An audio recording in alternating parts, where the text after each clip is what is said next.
কনিষ্ঠ জ্ঞানহীন ভক্তিহীন কৃষ্ণ প্রেম মাধুর্যহীন পরমদিন উত্তমানন্দ দাস এবং আমাদের ক্ষুদ্র সম্প্রদায়ের কোটি কোটি ধন্যবাদ।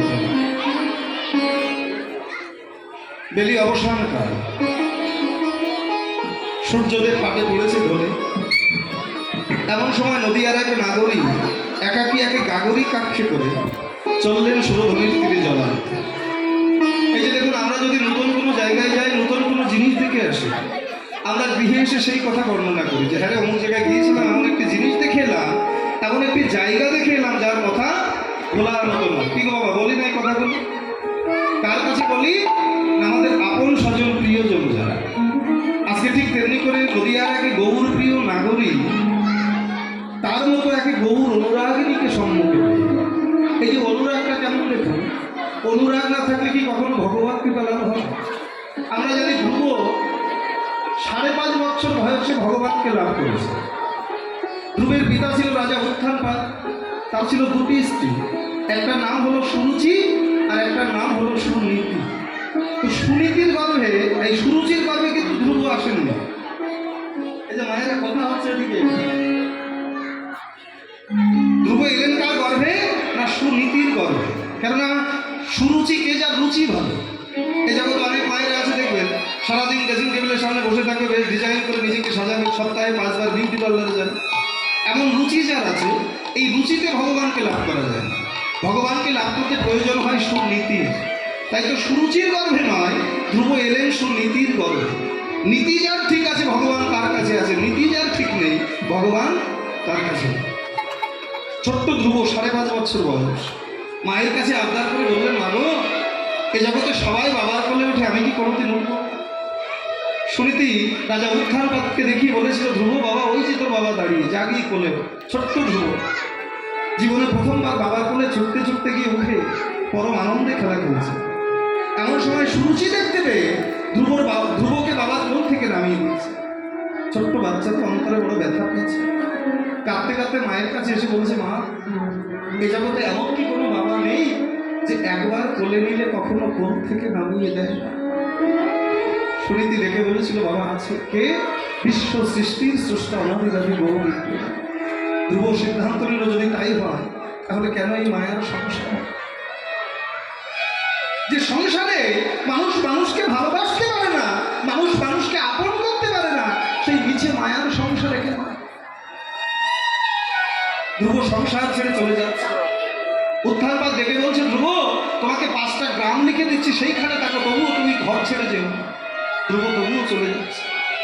উত্থানপাদ ডেকে বললেন, ধ্রুব, তোমাকে রাজ্যের অর্ধেক দিয়ে দিচ্ছি, তুমি সেইখানে থাকো, তবুও যেও।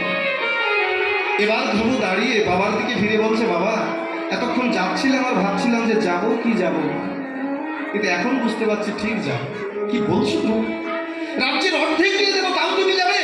বলছে, বাবা, কৃষ্ণ ভজিনী ভজবো বলে মন্তব্য করেছি মাত্র, তাতেই যদি রাজ্যের অর্ধেক পাওয়া যায়, কৃষ্ণ ভজলে না জানি কত রাজ্য পাবো।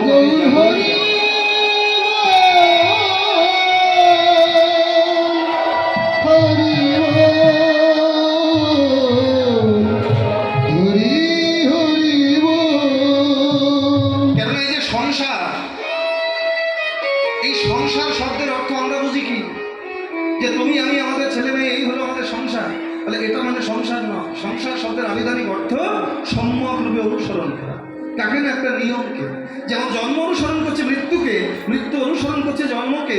এই যে জন্ম মৃত্যুর অবলীল খেলা, জন্ম মৃত্যুর সাবলীল খেলা, এরই নাম হলো সংসার। আর এই সংসার সাগরের জল কি দিয়ে তৈরি? তোমার জড়জাগতিক জগতের জল, এই যে সাগরের জল, ও মায়েরা, সাগরের জলের স্বাদ কেমন?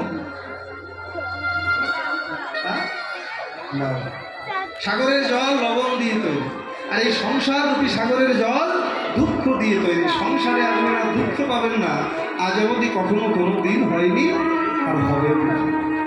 সংসারে আসবেন মানে আপনাকে দুঃখ পেতেই হবে। সেই দুঃখ যে কে কখন কাকে কোন দিক দিয়ে দেবে, এটা কেউ বলতে পারে না। অনেক সময় সন্তানের দ্বারা পিতামাতা দুঃখ পাচ্ছে, অনেক সময় পিতামাতার দ্বারা সন্তান দুঃখ পাচ্ছে, অনেক সময় আত্মীয়ের দ্বারা আত্মীয় দুঃখ পাচ্ছে। আর সংসার এমন একটা জায়গা, আপনি যদি মনে করেন যে আপনি বাধা, তবেই আপনি বাধা। মিছে মায়ার সংসার বলা হয় কেন? সে কেমন হয়েছে জানেন? বাবা, যারা কাপড় কাছে তাদের কি বলে? বাল মশাই। পাল ভাষা বলে। যারা কাপড় কাছে তাদের কি বলে? ধোপা। এই যে এক ধোপা প্রত্যেকদিন নদীর পাড়ে যায় কাপড় কাছে, এখন সেই কাপড়গুলো নিয়ে যায় একটা গাধার দিকে যাবে, আজকেও নিয়ে গেছে।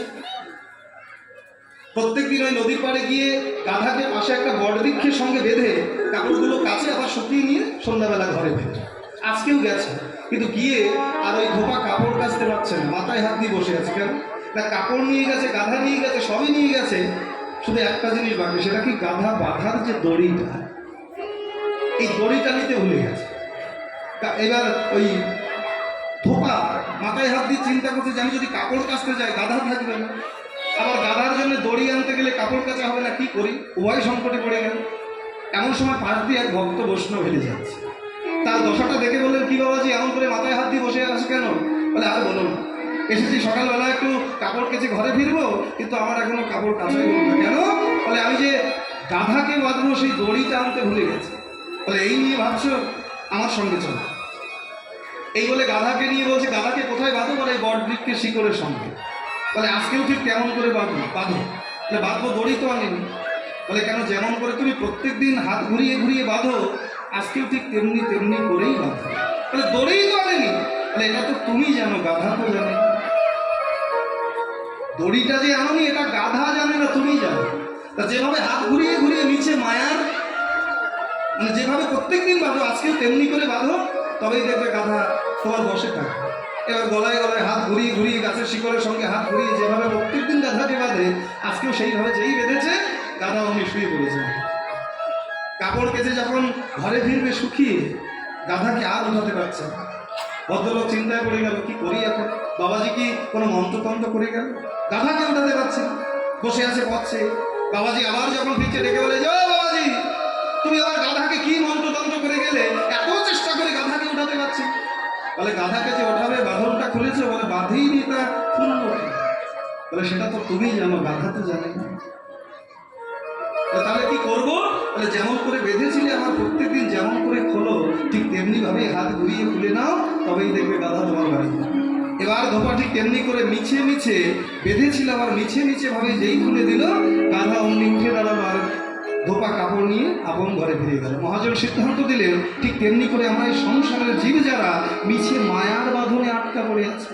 এই সংসার এমন একটা জায়গা, আপনি যদি মনে ভাবেন আপনি বাধা, তবে কখনো কোনোদিন ওখান দিয়ে নিজেকে মুক্ত করতে পারবেন না। আর যদি ভাবেন যে না আমি বাধা নই, আমি মুক্ত, তাহলে জড়জাগতিক জগতের কোনো বাঁধন আর আপনাকে বেঁধে রাখতে পারবে, বেঁধে রাখতে পারেনি কাউকে। আমার রূপ গোস্বামীকে বেঁধে রাখা যায়নি, সনাতন গোস্বামীকে বেঁধে রাখা যায়নি, নরোত্তম ঠাকুরকে বেঁধে রাখা যায়নি, রঘুনাথ দাসকে বেঁধে রাখা। অনুরাগ যদি না থাকে, কখনো কি ভগবৎটা লাভ করা যায়? আজকে নদিয়ার গৌর প্রিয় নাগরিক একাকী কুম্ভ কাক্ষে করে সুরধনী গঙ্গা তীরে জল আনতে গিয়ে তার যে দর্শনের অভিজ্ঞতার কথা, সেই কথাটা অপর এক নাগরিকে ডেকে বললেন, দিদিরে, বড় বাসনায় বুক বেঁধে গিয়েছিলাম সুরধনী গঙ্গার জলে জল আনবো, কিন্তু আমার আর জল ভরা হলো। তাহলে কেন? দেখ, ঘাটে গেলে ভাগ্যে ঘটে, এটা ঠিক, কিন্তু শূন্য কলসি নিয়ে তো কেউ ফেরে না। কি বাবা, আসে কেউ? মায়েরা, কেউ জল আনতে গেলে শূন্য কলসি নিয়ে ফেরে, কিন্তু তুই কি শূন্য কলসি নিয়ে ফিরে এলি? বলে না রে সখী, আমি যখনই জল ভরতে যাব, এমন সময় তীরের পারে নয়ন যেত, আর তীরের পারে নয়ন যেতেই এমন এক রূপের মানুষকে আমি নয়ন করে দর্শন করলাম। আমার গাগরিটা পূর্ণ হলো বটে, তবে সেটা সুরধনী গঙ্গার জলে নয়। আমার দুটি নয়ন জলে